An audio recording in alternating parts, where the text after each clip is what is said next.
Hello, Lumina. Welcome in. How are you doing? How has it been? How are you taking your healing journey? Hope you're getting better by the day. I may not know where you are. I may not know what is going on. I pray you get the help you need. I pray you get the justice you seek. I pray you get the peace you deserve. Welcome into Healing Story Series with Coach Ebere Akina. And today we are on episode 3, The Day I Choose Myself. Let's look at self-worth and emotional rebirth. There was a time when I believed love was supposed to hurt a little, like there should be an atom of pain. That pain was proof of passion, and that sacrificing my peace was the price of being loved. I stayed in places that drained me, hoping my patience would change them.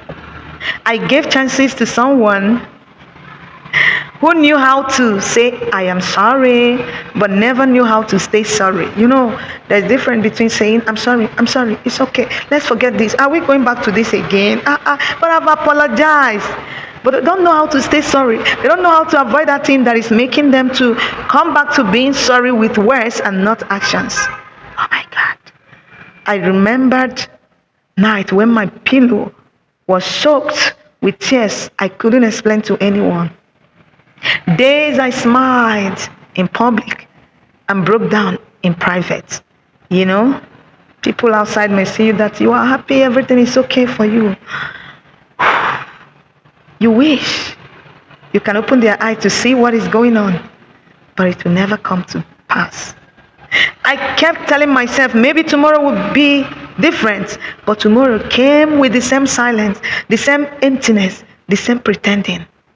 Until one day, I felt it, that choking heaviness, that quiet scream in my soul saying enough, that heaviness that was, until one day I feel it.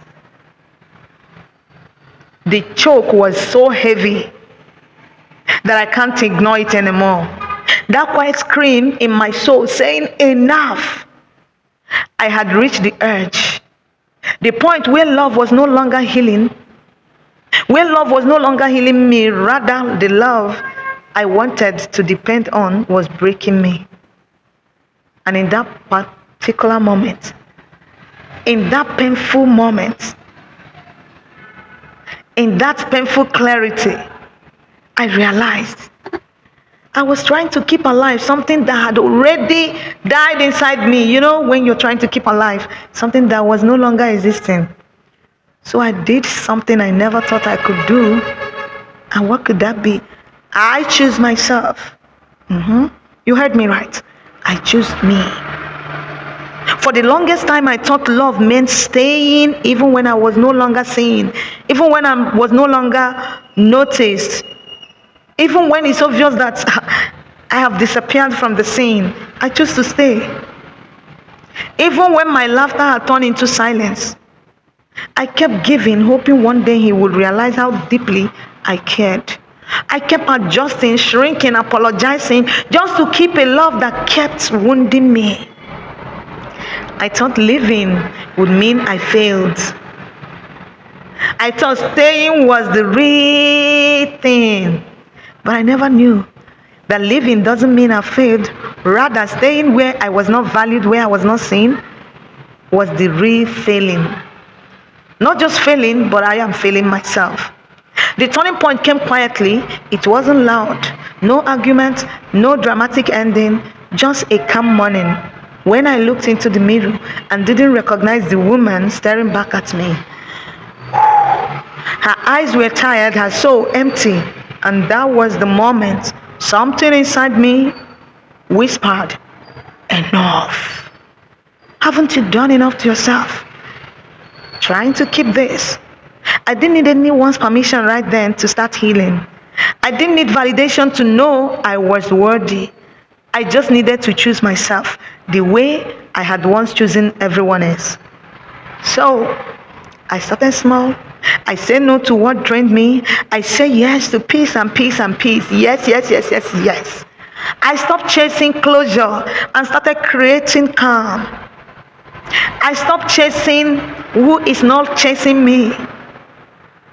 And for the first time in a long time, I breathe without fear. You know what? He called it selfishness, but I called it resurrection. Because choosing myself didn't kill me, it didn't kill love. Rather, it gave birth to self-worth. Meanwhile, remember, there comes a time in every woman's life.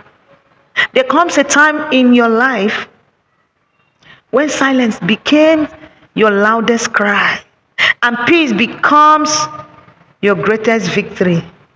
Choosing yourself isn't betrayal, it's rebirth. Because sometimes the day you stop begging to be loved is the day you finally start becoming whole again. Choose you. I want to remind you, if you have two options, to choose yourself and to choose the other person, please, Lumina, choose you. I am Coach Ebere, again, your partner in healing and transformation, and I love you.